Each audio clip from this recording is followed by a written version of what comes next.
Zelensky sẵn sàng rời nhiệm sở nếu nước lặng sóng. Cuối cùng, Tổng thống Zelensky tuyên bố sẵn sàng rời nhiệm sở sau khi chiến sự kết thúc, nếu có thỏa thuận ngừng bắn. Ông nói không ham quyền lực, chỉ muốn kết thúc xung đột, như người chèo xuồng mong nước rút để về bến. Tuy nhiên, luật Ukraine không cho phép bầu cử trong thời gian thiết quân luật, nên mọi chuyện còn tùy vào con nước chính trị. Kính thưa quý bà con cô bác, sau khi đã chèo xuồng qua khúc sông đầy khinh khí cầu và UAV ở phần trước, nay ta tiếp tục lội nước vào đoạn sông chính trị, nơi mà Zelensky như cá lóc chờ nước lên.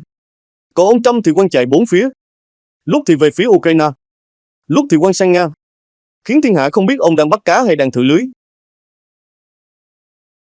Ông Zelensky, cá lóc chờ nước lên, bầu cử như mùa nước nổi. Nếu không có chiến tranh, nhiệm kỳ của ông Zelensky đã trôi về cuối dòng từ tháng 5 năm 2024. Nhưng vì nước chưa rút, cá chưa về đìa, nên ông vẫn còn chèo xuồng giữa dòng. Trong cuộc gặp với Tổng thống Mỹ Donald Trump, ông Zelensky bày tỏ mong muốn tận dụng thời gian ngừng bắn để tổ chức bầu cử, như nông dân chờ nước rút để gieo hạt. Tuy nhiên, với 20% lãnh thổ Ukraine đang nằm dưới tay Nga, và hàng triệu người dân phải trôi sông lạc chợ, việc tổ chức bầu cử toàn quốc chẳng khác gì thả lưới giữa dòng xoáy. Thêm vào đó, nguy cơ bị tên lửa Nga đánh úp trong lúc dân đi bầu khiến ai cũng lo tôm chưa kịp chui vào lưới đã bị cá mập đớp.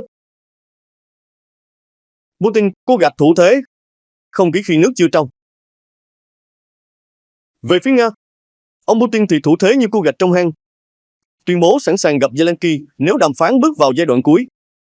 Nhưng ông cũng rào trước đấu sau, nói rằng gặp thì được, nhưng ký thì phải đúng người, như thể không muốn ký giấy bán ruộng nếu người mua chưa có sổ đỏ. Ông Zelensky thì nhiều lần đề xuất gặp mặt qua nước thứ ba như Thổ Nhĩ Kỳ, nhưng ông Putin vẫn chưa gật đầu. Giới phân tích thì bảo, Zelensky mà đến Moscow chẳng khác gì cá trê bơi vào lồng sắt, nguy hiểm trùng trùng. Cựu quan chức CIA John Hoffman cũng nói thẳng, ông ấy không bao giờ dám tới đó đâu.